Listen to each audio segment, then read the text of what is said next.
Grande soirée vendredi dernier au club Le Radar à Gembloux. Ses responsables inauguraient officiellement un nouveau stand de tir dans leurs installations de la rue Victor de Becker. Le club n'a jamais vu aussi grand puisqu'il s'agit cette fois d'un stand pour le tir à 50 mètres, de quoi lui donner de nouvelles perspectives. C'est un investissement voulu de longue date que le Radar vient d'inaugurer. Après un stand pour le tir à plomb à 10 mètres et un autre pour le tir à balle à 25 mètres, voilà donc à présent un stand pour le tir à balle à 50 mètres, une infrastructure en grande partie non couverte. Lorsqu'on tire en extérieur, il y a les conditions atmosphériques qui changent, le froid, le soleil qui peut se mettre sur les cibles ou l'ombre, le vent. Donc vraiment, ça c'est une discipline bien particulière, le 50 mètres. Ici, on tire avec du petit calibre, c'est-à-dire surtout le 22 long rifle, en arme d'épaule, en arme de poing.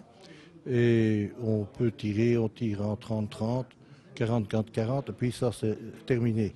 Disons que les armes plus puissantes, elles sont strictement interdites. Là, nous avons des armes plus sophistiquées avec des détentes plus fines.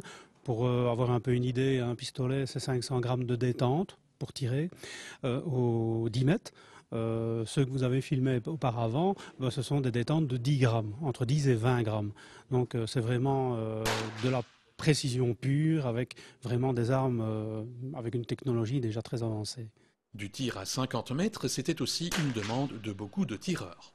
En général, ceux qui font le 10 mètres en précision, tant carabinier que pistolier, demandent à aller tirer en 50 mètres, pistolet libre ou du 60 balles couché. Donc c'était vraiment complémentaire à ce qui existait déjà à l'heure actuelle. C'est aussi un plus pour l'école des jeunes puisque dès l'âge de 14 ans, ces derniers peuvent obtenir une licence pour le tir à balle. Et tant que l'on parle des jeunes, ceux-ci se sont à nouveau illustrés au championnat de Belgique. Une championne de Belgique, Konings Margot, et ce podium a été complété par Bergier Sylvian, deuxième, et Alexandra Van Tielen, troisième. Et au niveau senior, donc on a Bergier Sébastien qui a terminé vice-champion de Belgique, aussi également pistolet 10 mètres. Des compétiteurs qui pourront désormais profiter du nouvel investissement consenti par le club. Voilà, on a démarré en 2006, nous sommes en 2012, 6 ans. Vous menez le dossier à bien. Ce fut très dur. Désormais, le club peut occuper le terrain communal jusqu'en 2045.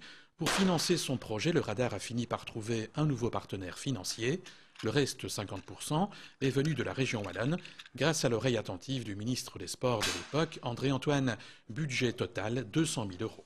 On a beaucoup travaillé, on a une excellente équipe, tant avec des professionnels que des bénévoles. Le Radar possède actuellement près de 350 membres. Heureusement, tout le monde ne vient pas tirer en même temps, ajoute le président. Le succès est donc au rendez-vous dans une discipline qui pourtant n'est pas gâtée par les médias.